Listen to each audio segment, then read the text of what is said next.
Welcome back, everyone. Ready for another deep dive. Today, we're focusing on a bird that's, well, facing some pretty tough challenges, but I promise, their story is way more interesting than you might expect. Oh, I completely agree. We're talking about the Egyptian vulture. And just hearing the name vulture, you might not immediately get excited. Yeah, they don't always get the best PR, do they? Not exactly. Yeah. But the Egyptian vulture is actually on the endangered list. Yeah, And that's why we're here today, to kind of unpack what makes them so unique and why we should be paying attention. definitely. Before we jump into the heavier stuff, let me set the scene a little. Okay, picture this.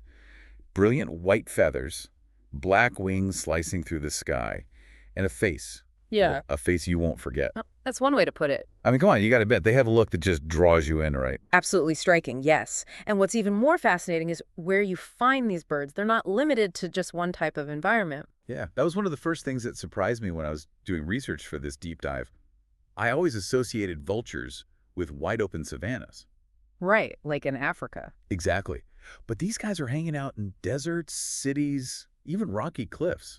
It's pretty impressive. Totally. Think Southern Europe, North Africa, the Middle East, parts of the Indian subcontinent. They're all over the place.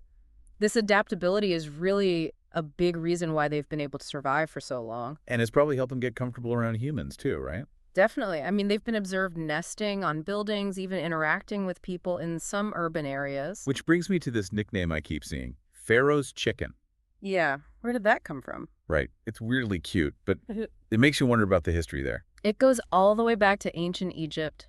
Back then, Egyptian vultures were super revered. Wow, seriously? They were associated with the goddess Nekhbet, the protector of Upper Egypt. No way. Their white plumage, symbolized purity.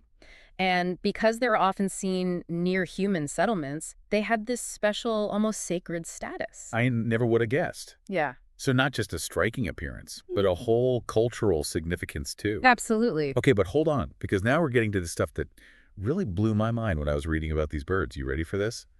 They use tools. Oh, yeah, that's amazing, isn't it? It's crazy. They're literally figuring things out, using objects to their advantage. I need you to explain this to me like I'm 5.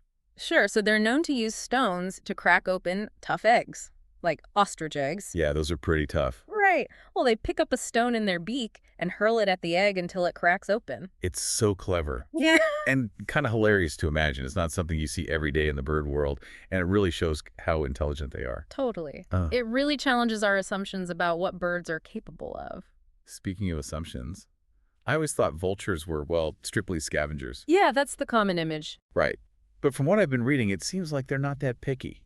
You're right, they're actually opportunistic eaters. Like nature's cleanup crew. Exactly. Carrion is definitely a big part of their diet, but it's not the whole story. They'll also eat scraps, small mammals, insects, even dung. So anything goes, basically. Pretty much. And that diverse diet is another reason they're so adaptable. And it plays a big role in maintaining a healthy ecosystem, right? Oh, absolutely. They're like a natural recycling system. It's amazing. But all this amazing stuff we've talked about, the intelligence, the adaptability, the role in the ecosystem, it makes it even more concerning that they're endangered. Right, absolutely. It really highlights what's at stake. So let's talk about that. What are the biggest threats facing the Egyptian vulture? It's a combination of things, unfortunately. Okay, what's at the top of the list? Well, habitat loss is a huge problem. Human development is encroaching on their natural environments, taking away the places where they live and breed. That's a common story for a lot of endangered species, unfortunately. Yeah, it's really disheartening. Are there other threats that are specific to the Egyptian vulture?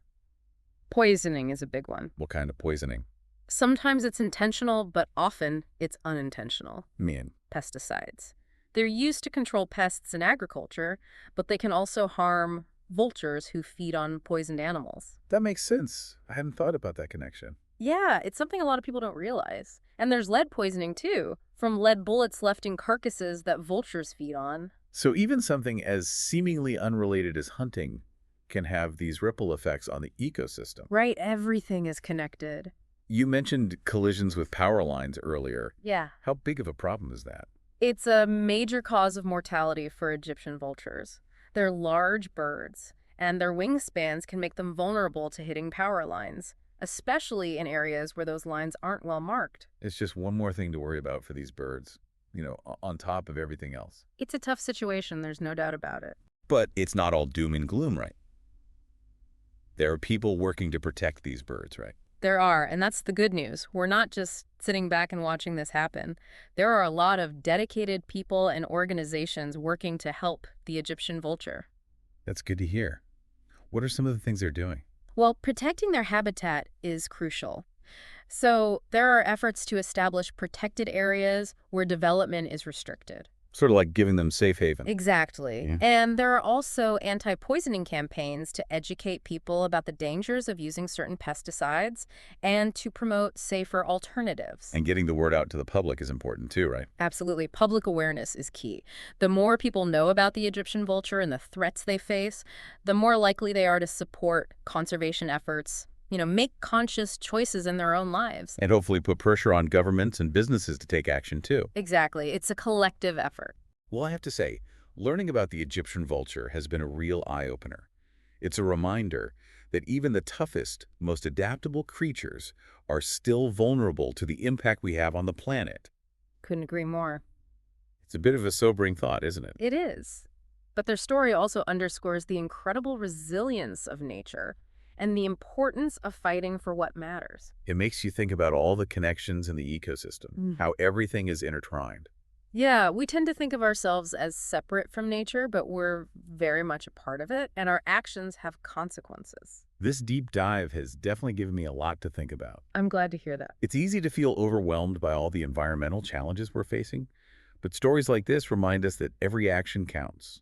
We can make a difference. I completely agree. Even small changes in our daily lives can add up, whether it's reducing our use of pesticides, supporting conservation organizations, or simply spreading awareness. It's kind of ironic. We started by talking about how the Egyptian vulture doesn't get a lot of attention, but maybe their story is the perfect example of why we need to pay more attention to the creatures we often overlook. I think you're right. They're a symbol of resilience, adaptability, and the interconnectedness of all living things.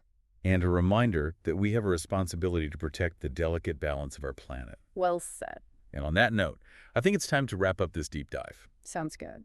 We've explored the incredible life of the Egyptian vulture, from its ancient Egyptian roots to its remarkable adaptability and intelligence, and of course, the challenges it's facing today. But as we said, it's not a hopeless situation. There's still time to make a difference. There is. So to our listeners, I urge you to learn more about this fascinating bird and consider how you can contribute to its conservation. Even the smallest actions can have a big impact. They really can. And who knows, maybe by understanding the plight of the Egyptian vulture, we can gain a deeper understanding of our own place in the world and the choices we make. I think there's a lot of truth to that. All right, that's it for today. Thanks for joining us on this deep dive. We'll see you next time for another exploration into the world of conservation. Looking forward to it.